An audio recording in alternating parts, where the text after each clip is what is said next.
আশা করি সবাই ভালো আছেন। আপনাদের দোয়ার বরকতে আমি সৌদির পবিত্র মাটিতে আল্লাহ ভালো রাখছেন।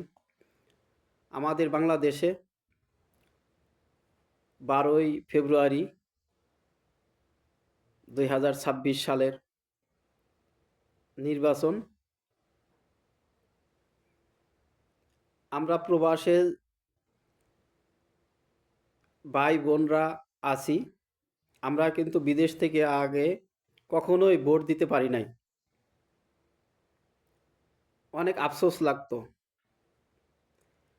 এখন আমাদের তত্ত্বাবধায়ক সরকারের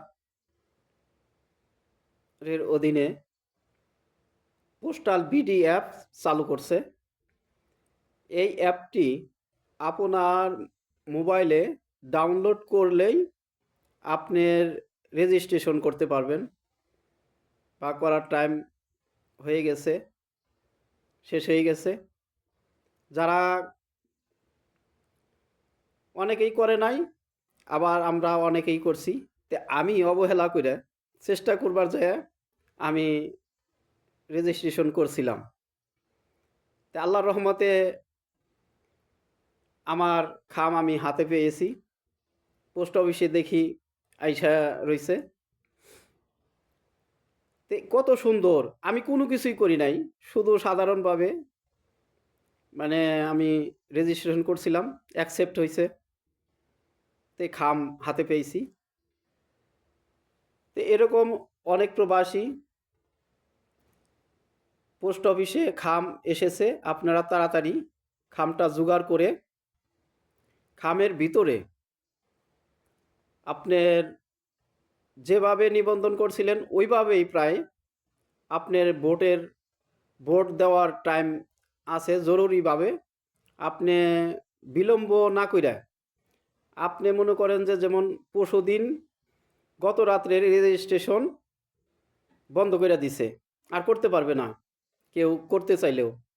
তো এই জন্য আপনি নির্বাচনের আগে বিদেশ থেকে যারা ভোট দিবেন, আপনার পছন্দের প্রার্থীকে আপনার মনের ভাব প্রকাশ করবেন।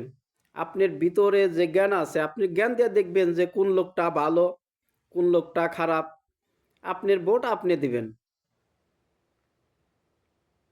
তো এইটা আপনি অতি তাড়াতাড়ি খামটা জোগাড় করে আপনি পূরণ করে খামটা পোস্ট অফিসে ছেড়ে দিবেন, যাতে নির্বাচনের আগেই আপনার আমার এই খামটি বাংলাদেশে যে রিটার্নিং অফিসারের কাছে যেন পৌঁছায়। তাহলে আমাদের ভোট তারা গুনতায় ধরবে। আর যদি না পৌঁছাইয়া যায়, পরে যদি দেন, পাইলেন আপনি, কিন্তু আপনি গাফলেতি করে দিলেন না, তাইলে আপনার ওই গুনায় ওটা চলবো না, গুনায় ধরবো না, তে কোনো লাভ নাই। তো এই জন্য যত দ্রুত আপনার ভোট ব্যালটের মাধ্যমে আপনার হলুদ যে ব্যালট আছে ওই ব্যালটটার মধ্যে বইরা আপনি পোস্ট অফিসে গেলেই দিয়ে দিবেন, দিতে পারবেন। আর আপনার ওখানে ঘোষণাপত্র আছে, হা না ভোট। আপনার দেরি না করে আপনার ভোট আপনি দিয়ে দেন।